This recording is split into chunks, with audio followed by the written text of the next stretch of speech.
10 Things You Might Not Know About the War of 1812. The United States invaded Canada, New England nearly broke away, and after its burning, Washington, D.C. was on the verge of being deserted. Canada marked the War of 1812 bicentennial far more prominently than the U.S. While the war gave rise to American symbols like the Star-Spangled Banner and the USS Constitution, Old Ironsides, it often fades into the background in the U.S., overlooked between the Revolutionary War and the Civil War. In Canada, however, this conflict helped shape a collective national identity, uniting Canadians against repeated American invasions. Unlike the hesitant U.S. Congress, which refused to form a national bicentennial committee, Canada invested almost $30 million in commemorations, including unveiling a new national monument. American leaders anticipated Canadians would welcome them as liberators.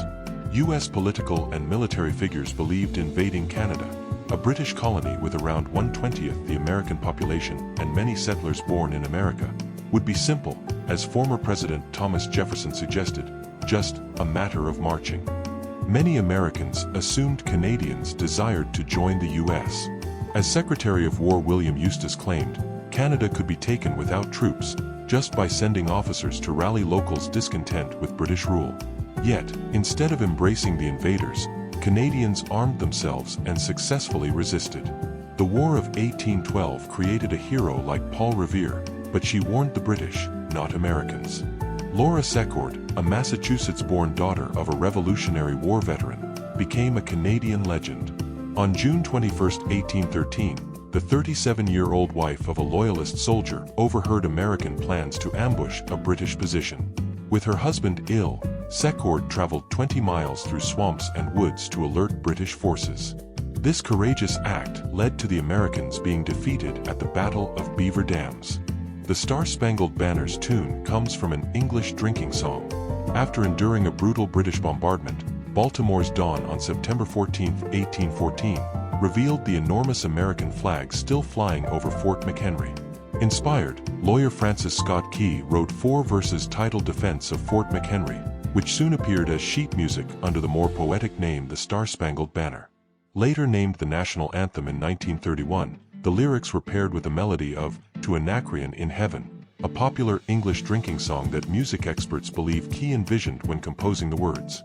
New Englanders considered breaking away during the war. Although typically associated with the South, early ideas of states' rights, nullification, and secession emerged in the North around the War of 1812. New England opposed President Madison's war from the start and suffered under British naval blockades. By 1814, Nantucket declared neutrality, Massachusetts secretly sought peace with Britain, and some in New England even pushed for secession. At the Hartford Convention late that year, 26 New England delegates ultimately avoided calling for separation but strongly supported states' rights and nullification. Americans burned Canada's capital before the British set fire to Washington, D.C. Throughout the conflict, both sides destroyed enemy property indiscriminately. More than a year prior to the British torching Washington, U.S. forces captured and burned York, modern-day Toronto, the capital of Upper Canada, in 1813. Following a deadly explosion of ammunition at a garrison that killed 300 American soldiers, enraged U.S. troops retaliated by setting fire to York's provincial parliament and various public buildings. A British Imperial Lion statue, taken as a prize by American forces, remains in possession of the U.S. Naval Academy today. A timely thunderstorm and a destructive tornado spared Washington, D.C. from greater ruin. On August 24, 1814, British soldiers marched into Washington and ignited the White House, the Capitol, and other government structures. The fires continued burning the next day until a heavy 2-hour thunderstorm quenched the flames. This storm also spawned a rare tornado that tore roofs off buildings, damaged a bridge spanning the Potomac River, and even lifted 2 cannons from the ground. The National Weather Service reports that debris hurled by the tornado killed more British soldiers than American firepower during their brief occupation of the capital. After Washington was burned, its future as the capital was in serious doubt. In September 1814, a displaced and impoverished Congress gathered in makeshift meeting places in a devastated Washington, D.C. facing limited funds for reconstruction. One of their first discussions was a proposal to relocate the capital back to Philadelphia. After several weeks of intense debate, The House of Representatives narrowly voted against this idea by a margin of 83 to 74. America's greatest victory came after the peace treaty was signed. On Christmas Eve, 1814, diplomats from Britain and the U.S. signed the Treaty of Ghent in Ghent, Belgium, marking an agreement to end the war once ratified.